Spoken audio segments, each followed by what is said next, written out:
Fala galera da Anatomia do Octógono, tudo bem por aí? Vim falar com vocês hoje sobre o UFC 322. Consegui gravar algumas coisas e postar logo no dia do evento, durante o evento, falando sobre a luta do Gregory Rodrigues e a luta do Rodolfo Vieira também. E agora eu vim falar um pouco mais sobre o resto do card que nós tivemos nesse último sábado, um excelente card. Se inscreva no canal, deixa aqui nos comentários o que vocês acharam sobre o evento e sobre esse vídeo. Então vamos para mais um debate de MMA.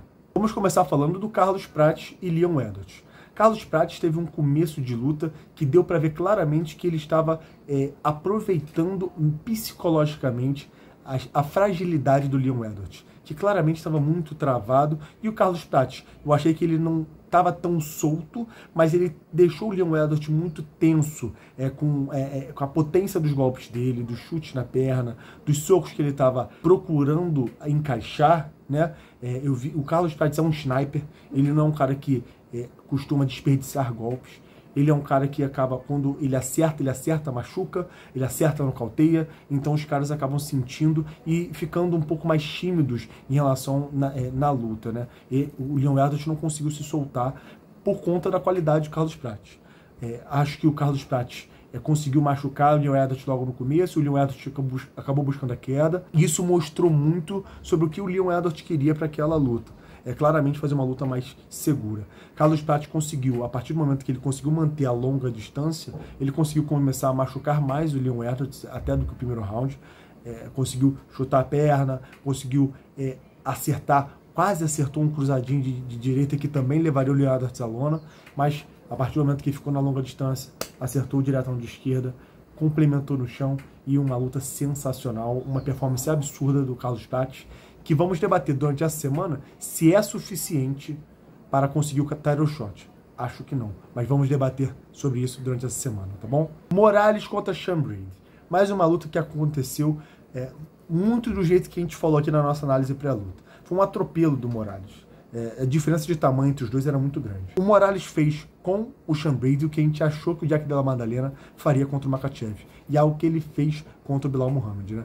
O Morales, ele jogou contra o Sean Brady, que é um lutador um pouco mais baixo, queria entrar em queda, ele jogou baixinho, ele curvou o tronco, ele abaixou um pouquinho para evitar, para inibir que o Sean Brady se sentisse confortável para entrar em queda, né? E toda vez que o Sean Brady andava para frente, jab, direto, ele deixava o Sean Brady preocupado e não conseguia fazer ele achar o timing de queda, não conseguia fazer ele achar a distância. Então ele conseguiu manter a longa distância, ele sendo um lutador muito alto, conseguiu manter o Sean Brady muito longe de achar um timing para conseguir entrar em queda. E o resultado todo mundo viu, né? Foi um nocautaço do Sean Brady, que é um excelente lutador. Por mais que o Sean Brady estivesse à frente do Leon Edwards, acho que a vitória do Carlos Prates foi mais impactante.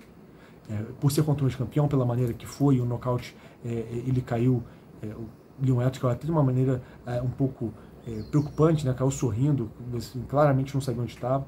Então, assim, acho que entre os dois o Carlos Prates está um pouco mais à frente. Mas eu acho que não vai ficar entre nenhum dos dois. Eu acho que teremos outro lutador disputando o cinturão meio médio e a gente vai debater sobre isso. Valentina Shevchenko contra o Weili. Uma luta que foi diferente do que nós imaginamos. Foi a única luta do card que nós erramos o nosso palpite, né?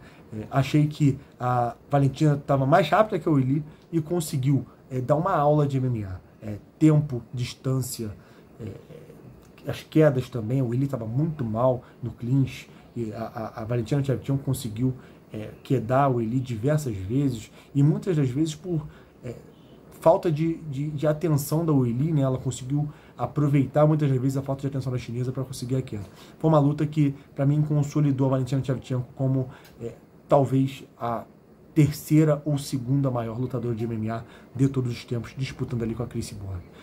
Próximo passo dela, muito provavelmente, uma luta com a brasileira Natália Silva, ou ela pode subir de categoria e enfrentar a vencedora de Kayla Harrison e Amanda Nunes. Luta principal. A luta principal saiu mais ou menos do jeito que eu imaginei, mas eu achei que seria muito mais competitiva. Eu imaginei que o Islam Makhachev fosse favorito mesmo, que fosse conseguir desenvolver esse jogo de solo dele, por ter muito mais pressão que o Belal Muhammad, por exemplo. Mas eu achei que o Jack Della Maddalena fosse ser um pouco mais inteligente em alguns quesitos, em relação à movimentação, em conseguir soltar um pouco mais o jogo em pé.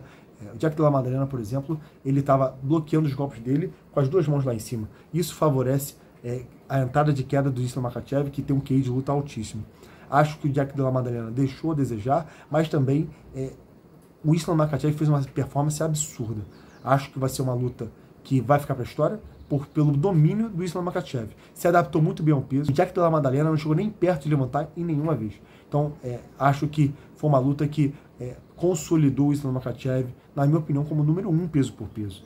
Ele, para mim, está à frente do Ilia Topuria como número 1 peso por peso. Então, para finalizar, nós vamos falar um pouco mais sobre o futuro da categoria meio médio durante essa semana. Até porque temos uma luta muito importante que acontece no próximo sábado entre o ex-campeão Bilal Muhammad e o irlandês Ian Gary, que também pode definir o próximo desafiante. Ainda tem o Shakhtar Rakhmonov. Vamos debater sobre isso essa semana. Então, quero saber o que vocês acharam sobre esse vídeo, o que vocês acharam sobre esse evento em si. Deixa a opinião de vocês nos comentários, deixa o like, se inscreva no canal e até o nosso próximo Debate MMA.